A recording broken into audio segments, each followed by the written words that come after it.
Olá, gente, sejam muito bem-vindos. Mais um dia, mais um encontro nosso aqui na nossa sala de leitura.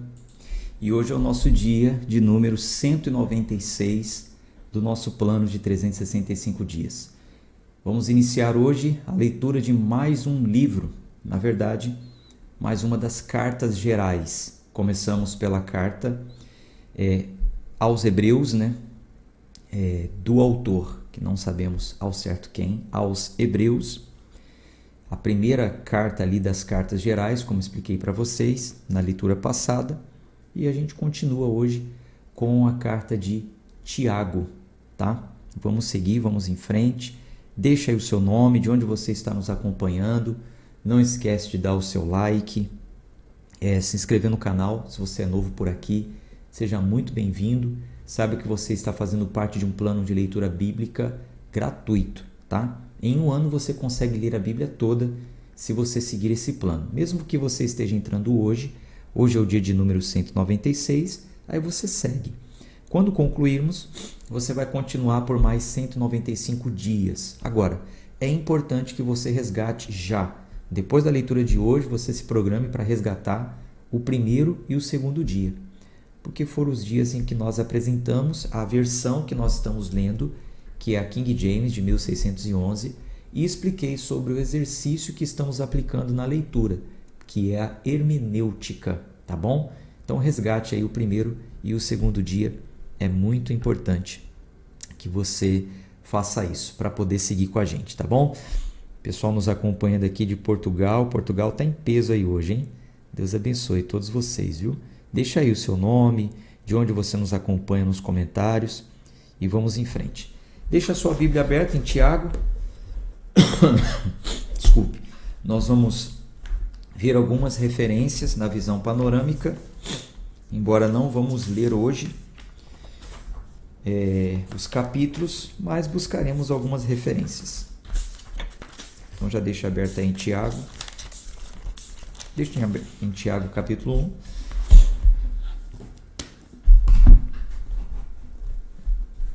E vamos fazer uma oração.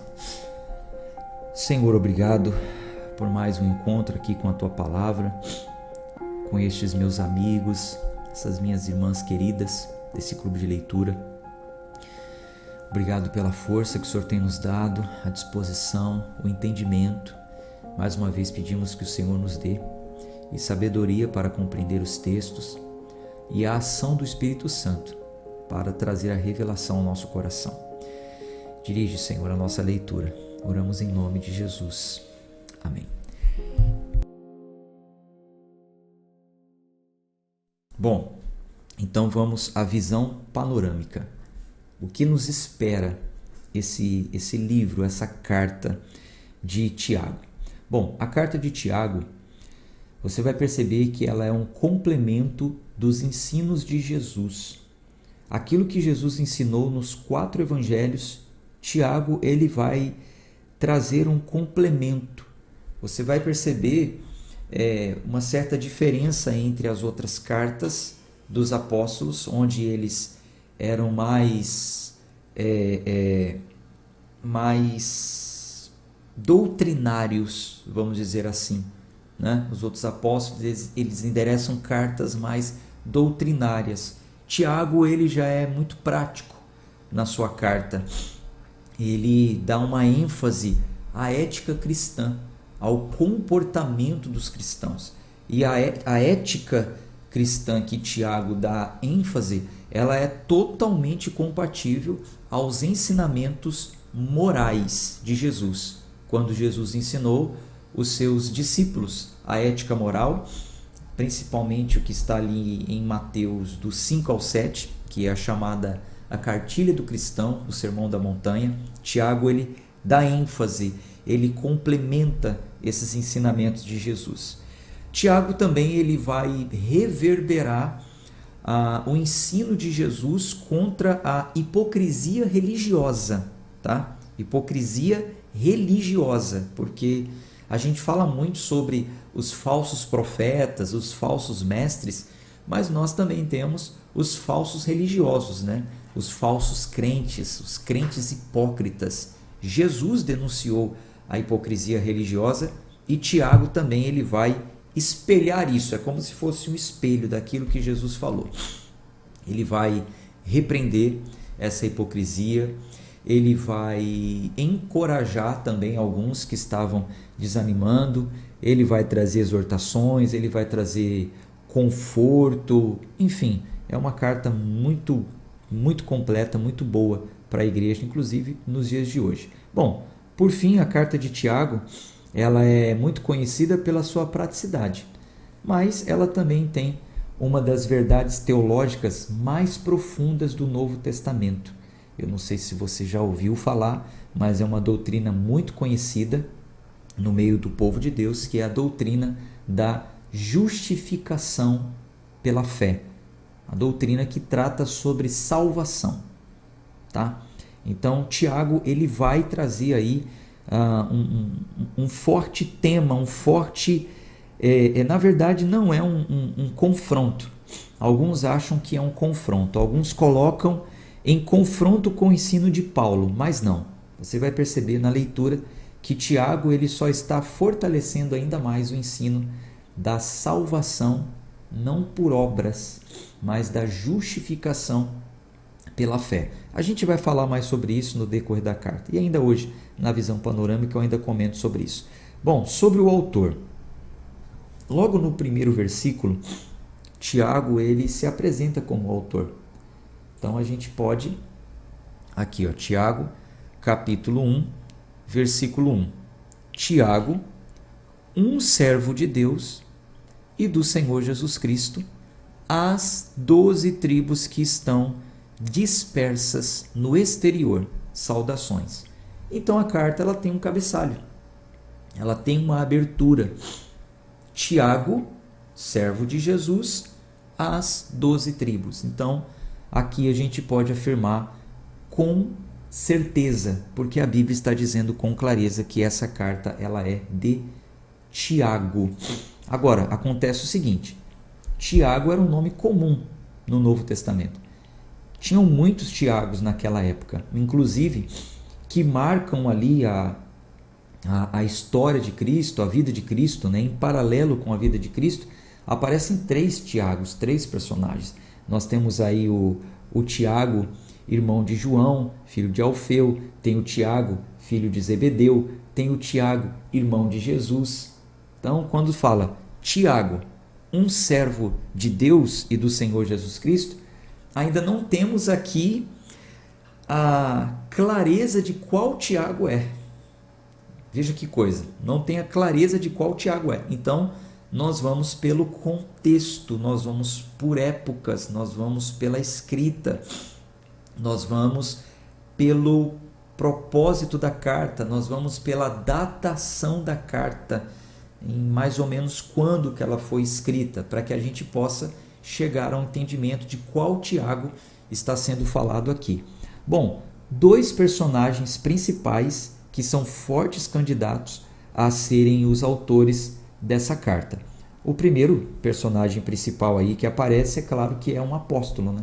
Tiago, irmão de João, filho de Zebedeu, que era apóstolo de Cristo. Seria um forte candidato. Esse Tiago é aquele que fazia parte daquela turminha, né? Pedro, Tiago e João. Normalmente os 3 apareciam, né? Pedro, Tiago e João. Esse Tiago, irmão de João, andava muito ali com Pedro também, apóstolo de Jesus, seria um forte candidato. Só que a Bíblia diz, lá em Atos, deixa eu abrir aqui, eu vou mandar para vocês a anotação, tá? Inclusive, eu já enviei a anotação da visão panorâmica de Jó, de Hebreus, as anotações, né? Vocês receberam? Eu envio no grupo do WhatsApp e envio também no arquivo do Telegram. No grupo do WhatsApp é bom para quem já está desde o primeiro dia e você tem todos lá. Porém, ocupa a memória do seu celular. Eu mando ali porque eu sei que tem gente que não tem Telegram, então por ali baixa para poder ler depois ou imprimir. Agora, até para quem está entrando hoje, se você quiser ter acesso a todas as minhas anotações, os PDFs, com as visões panorâmicas e com as anotações, as notas complementares, então você tem que estar no canal do Telegram. lá está desde o primeiro dia e não ocupa a memória do seu celular. Só quando você clica e baixa. Está em nuvem, né? Fica em nuvem. Então, se você quiser, você precisa entrar no canal do Telegram. Na descrição desse vídeo, logo abaixo, você vê aí 196/365. Logo abaixo, você vai ver aí uma descrição. Só você clicar em mais, por exemplo. Para mim aqui eu clico em mais. Aí aparece os links. Clica no link aí. Ou lá no WhatsApp também. Eu sempre coloco o acesso para o Telegram. Aí lá você vai ter acesso a todos os PDFs desde o primeiro dia, tá bom? Bom, eu estava falando aqui o seguinte: Tiago, apóstolo de Cristo, irmão de João, poderia ser um dos mais fortes candidatos a ser o autor dessa carta. Porém, aqui em Atos, capítulo 12, versículo 1, deixa eu colocar na tela aqui a Bíblia. Diz assim, ó: ora, naquele tempo o rei Herodes estendeu suas mãos para maltratar alguns da igreja e matou Tiago, irmão de João, à espada. E ele, vendo que isso agradara aos judeus, prosseguiu e tomou também a Pedro, tal, enfim. Esse escrito aqui, ó, do tempo de Herodes, ele aconteceu em meados de 40 depois de Cristo. Então, o texto diz que Tiago foi morto mais ou menos 44 anos depois de Cristo. Cedo demais para ele ter escrito essa carta. Pela datação da carta, pelos escritos da carta, que são ali por volta de 62, 65, então não está compatível com esse Tiago. Então resta apenas um Tiago, que é o Tiago, irmão de Jesus. Tiago, irmão de Jesus, que é o mais provável que tenha sido o autor dessa carta. Quando diz que quem é o autor é Tiago, um servo de Jesus, pela datação e pela audiência da carta, então entendemos com mais clareza que tenha sido Tiago, irmão de Jesus. Agora, tem uma coisa também. Esse Tiago, irmão de Jesus, ele não era um discípulo, tá? Ele não era um apóstolo de Jesus. Muito pelo contrário. A Bíblia diz que esse Tiago, irmão de Jesus, ele nem cria em Jesus. Ele não acompanhava Jesus. Tem registros disso e um dos registros mais fortes está lá em João, capítulo 7. Eu vou mandar anotado para você, depois você confere. Só que no livro de Atos também, logo no primeiro capítulo, diz que Jesus apareceu para este Tiago, irmão dele, meio irmão, né? Irmão por parte de mãe, né? Enfim, Jesus era filho de Maria por obra do Espírito Santo, então de sangue ele não era filho de José, né? Então vamos considerar aí um meio irmão. Jesus apareceu para ele. Depois de ressuscitado, o livro de Atos diz que Jesus aparece para Tiago, o seu irmão, levando ele assim então a um arrependimento e a uma conversão. E essa conversão foi tão forte que mais tarde Tiago ele se tornou o líder da igreja em Jerusalém. Isso está registrado em Gálatas, em Atos, na carta aos Coríntios. Eu vou mandar todas as referências com paciência, depois você faz aí o seu estudo complementar, tá bom? Para que você fique por dentro aí dessas informações, certo? Então, sobre o autor, concluímos aqui, Tiago, irmão de Jesus. Contexto histórico, vamos contextualizar aqui na história o que estava acontecendo quando Tiago escreveu essa carta. Tiago, ele endereçou a carta às 12 tribos que se encontram na dispersão. Isso está claro aqui. Tiago, deixa eu abrir aqui. Capítulo 1. Tiago, um servo de Deus e do Senhor Jesus Cristo, às 12 tribos que estão dispersas no exterior. Saudações. Então fica claro aqui que ele endereçou essa carta às 12 tribos que estavam no exterior, que estavam dispersas. E há duas maneiras de nós entendermos essa expressão, 12 tribos que se encontram dispersas. Primeira maneira, uma referência a todos os cristãos, judeus e gentios, vistos como o verdadeiro Israel, quer dizer, é uma representatividade. Quando se fala as 12 tribos, é uma representação de todo Israel, de todo o povo de Deus. Então, quando ele escreve as 12 tribos que estão dispersas, apesar de estarem dispersas, Tiago está dizendo, olha, o que eu estou escrevendo aqui é para toda a igreja, falando nos dias de hoje, né? É para toda a igreja. E uma outra forma de entendermos essa expressão é que ele está fazendo uma referência aos judeus que foram dispersos pelo Império Romano, né? Aqueles que haviam se convertido ao cristianismo e quem eram, portanto, o verdadeiro Israel. Eles se converteram ao cristianismo, então eles podem ser considerados o verdadeiro Israel, como parte das 12 tribos de Israel. Alguns estudiosos acham que Tiago ele escreveu a alguns cristãos que moravam na região oriental do Império, na Babilônia, na Mesopotâmia. Bom, onde quer que eles estivessem, Tiago se dirige a eles como as 12 tribos de Israel dispersas. Não somente para assegurar que eles são o verdadeiro Israel de Deus, mas também para lembrá-los que eles viviam em condição de peregrinos e de forasteiros aqui nesse mundo, como a expressão realmente diz, né? Dispersão. Dispersão sugere o quê? A pessoa está dispersa, ela está forasteira, ela não tem terra.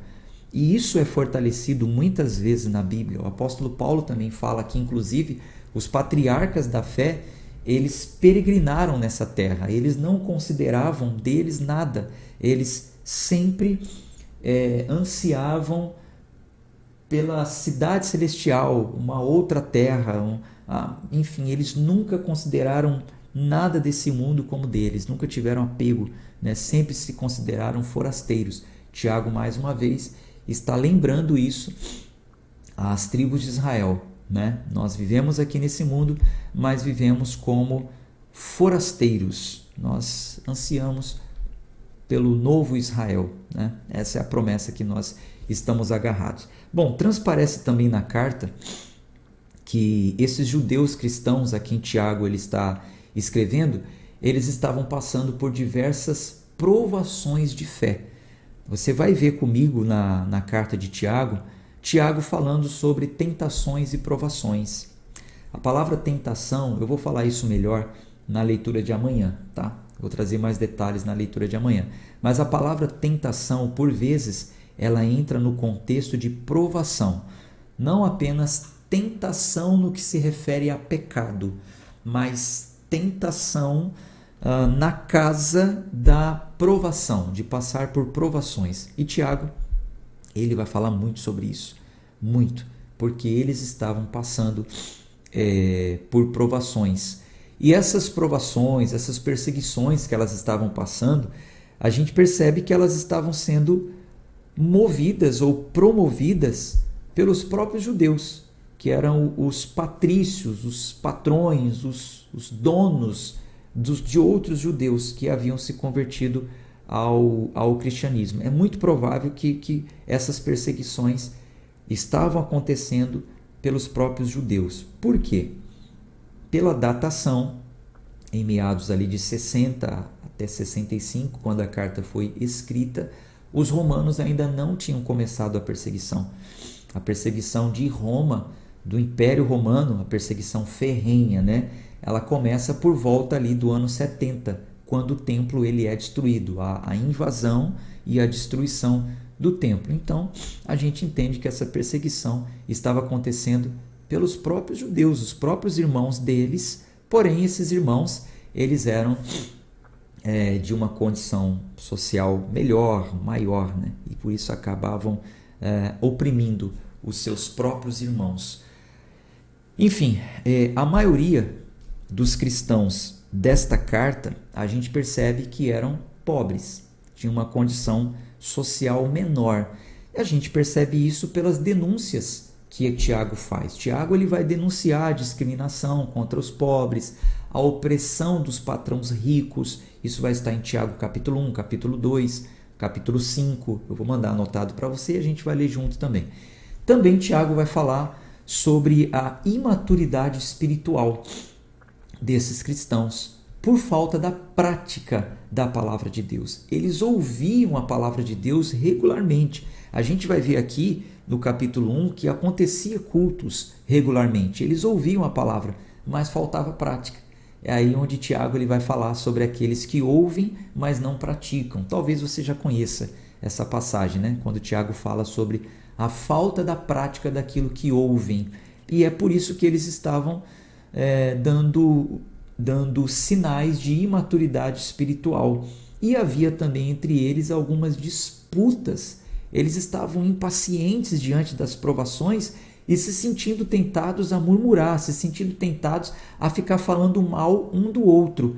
É aí onde Tiago vem e fala da língua, que é um pequeno órgão que se gaba de grandes coisas, mas semeia contenda entre os irmãos e acaba com tudo, né? O famoso cristão linguarudo, que fica falando da vida dos outros. Tiago ele vai trazer uma exortação quanto a isso também.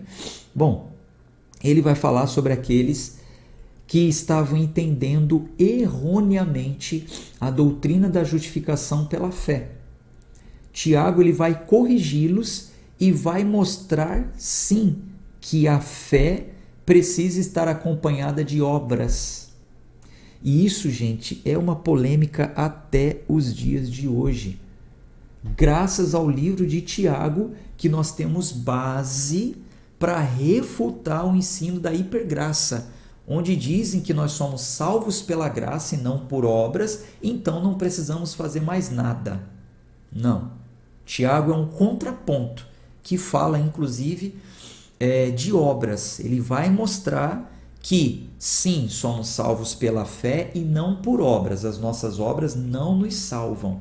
Mas, uma vez que somos salvos, fomos alcançados pela graça, precisamos responder a essa fé com as nossas obras. Ele vai mostrar que ele está a par da real situação deles e ele vai falar sobre isso. Ele vai confortá-los, fortalecê-los, orientá-los nas diversas áreas da vida onde eles estavam encontrando uma certa deficiência, estavam com dificuldades. E a gente percebe que esse é o propósito do livro.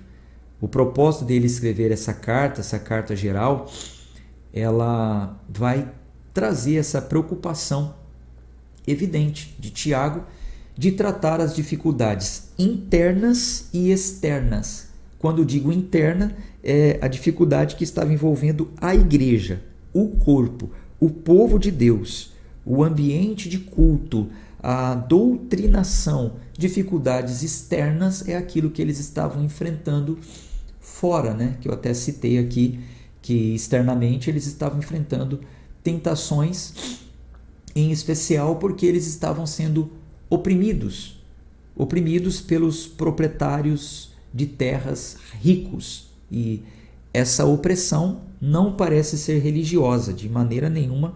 Tiago cita que era uma opressão religiosa. Era uma opressão, uma tribulação realmente externa. Como você, talvez, que enfrenta dificuldades no seu trabalho, opressão, enfim, problemas seculares. Tiago ele trata desses problemas, mas ele trata também da tificuldade interna, aquilo que eles estavam passando. E aparentemente Tiago, ele fala que isso era resultado da falta de domínio próprio. A falta de domínio próprio estava resultando nessa dissensão, nessa bagunça, nessa vontade de disputar, de brigar, de querer um ser mais que o outro, de murmurar. Estava faltando o domínio próprio. Ele vai falar, inclusive, das falsas doutrinas, dos falsos ensinos que estavam levando os cristãos ao entendimento errado da verdadeira religião, onde eles achavam que a verdadeira religião era uma coisa, quando Tiago ele vai dizer que não, a verdadeira religião é essa. E a gente vai ler isso junto. Está lá em Tiago, capítulo 1, do versículo 19 ao 27, terminando ali onde ele fala que a verdadeira religião é dar assistência aos pobres, aos órfãos e às viúvas. Então, ele vai falar sobre isso também.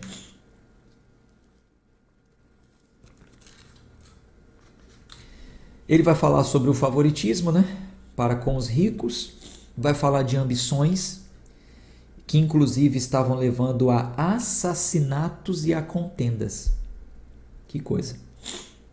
A ambição tinha chegado ali de um ponto que estava levando inclusive a assassinatos.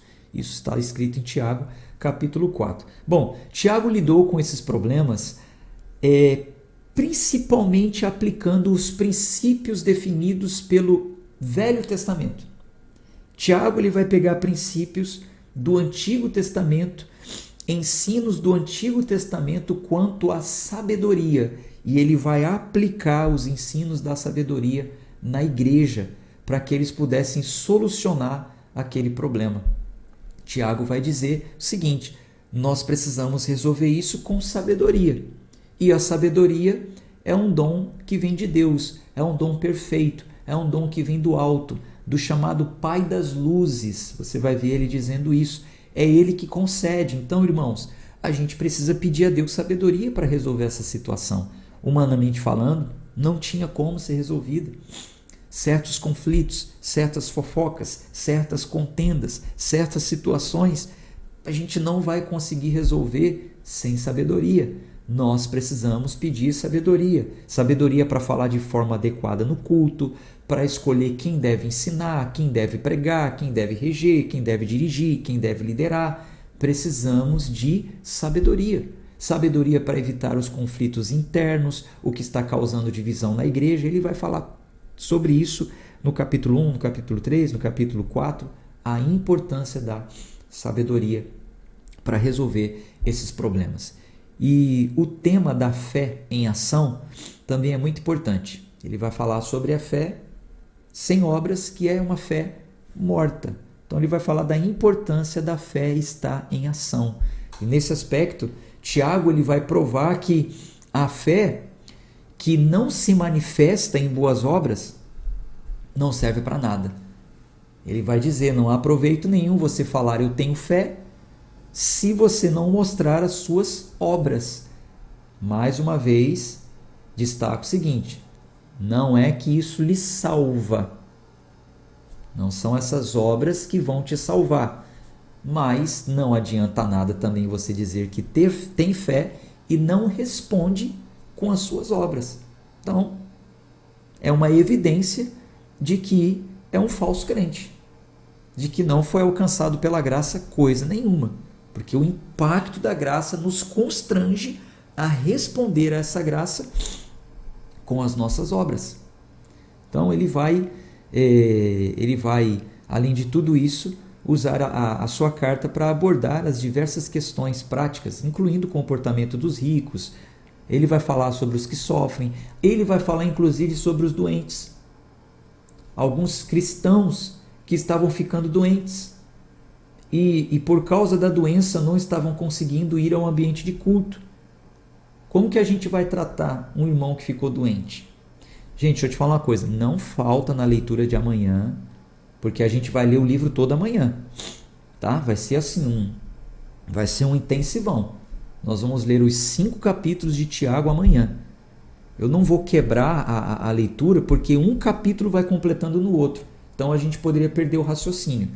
Então não falte amanhã, nós vamos ver que Tiago ele vai tratar sobre questões práticas, comportamento dos ricos, os que sofrem, os que estão doentes, os que estão desviados na fé, tudo em uma pancada só.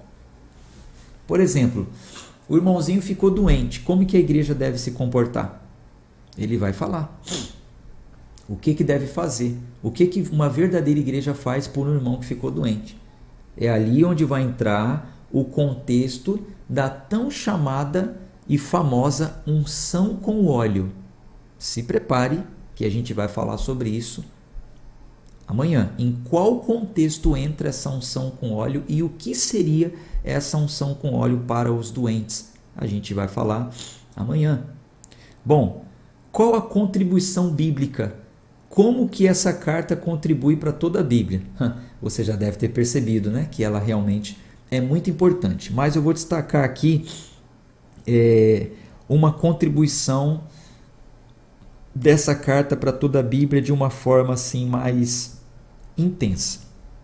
Existe uma grande problemática e muitas vezes debatida entre os religiosos quanto à lei e à graça, as obras de justificação e a fé. E esse debate, essa problemática é resolvido com a interpretação correta dessa carta. Por exemplo, Paulo diz que a salvação é pela graça, salvos pela graça mediante a fé e não por obras. Isso não vem de vós para que ninguém se glorie. Aí Tiago vem e fala o seguinte: não, mas a fé sem obras é morta. Estaria um discordando do outro? Quer dizer que Paulo falou que a salvação não é por obras e Tiago vem e fala, mas fé sem obras é morta? Então eles estariam em discordância? Não, de forma alguma. Tiago ele está exortando os cristãos a continuarem obedecendo à lei de Deus, só isso. Mas a gente não vê em momento nenhum Tiago mencionando a lei cerimonial, as obras cerimoniais. Pelo contrário, Tiago ele só fala da lei moral, da ética cristã. A verdade é que o ensino de Paulo e Tiago se encaixam, dando-nos um sólido entendimento sobre a lei do Antigo Testamento. Paulo ele mostrou aos cristãos que Jesus cumpriu as exigências da lei e nos trouxe salvação. Tiago ele nos mostra que a obediência aos padrões morais de Deus é um indicativo de fé viva. Então Paulo mostra, olha, esses ritos, essas leis cerimoniais, Cristo já cumpriu. Então nós somos salvos pelas obras de Cristo, por aquilo que ele fez, não é o que nós fazemos. Tiago ele vem e fala o seguinte: agora, vocês obedecerem aos padrões morais de Deus é um indicativo de que essa fé é viva em vocês e não uma fé morta, não uma fé inoperante. Então, o problema é o seguinte: alguns preferem simplificar demais a distinção entre Antigo e Novo Testamento. Então, alguns dizem assim: o Antigo Testamento é baseado em obras e o Novo Testamento é baseado em fé. É muito genérico falar assim, é muito simplista falar assim. Então, Tiago, ele une os dois testamentos e ele mostra o seguinte, que a fé e as obras, elas estão relacionadas, tanto no Antigo Pacto como no Novo. No Antigo Pacto, as obras, elas eram manifestadas, elas eram realizadas como sinal de que a pessoa tinha fé, ela queria se reconciliar com Deus. No Novo Testamento, as obras elas são manifestas como sinal de que a pessoa já creu em Cristo. No Velho era um sinal de que eu creio nele, eu quero ele, me justifique, me salve, me perdoe através desse animal que eu estou matando e derramando sangue. Velho Testamento. No Novo Testamento é o seguinte: creio que Cristo morreu por mim, ele é o Cordeiro de Deus, eu o aceito, eu tenho nele os meus pecados perdoados. Tanto creio nele que a partir de agora eu vou praticar as boas obras. E essas obras são citadas no livro de Tiago e nós vamos falar sobre isso. Então, quando dizem assim: olha, irmão, a fé sem obra é morta, viu? Você tem que sacrificar, você tem que participar da campanha, você tem que fazer isso, fazer aquilo. Não é isso que Tiago está falando.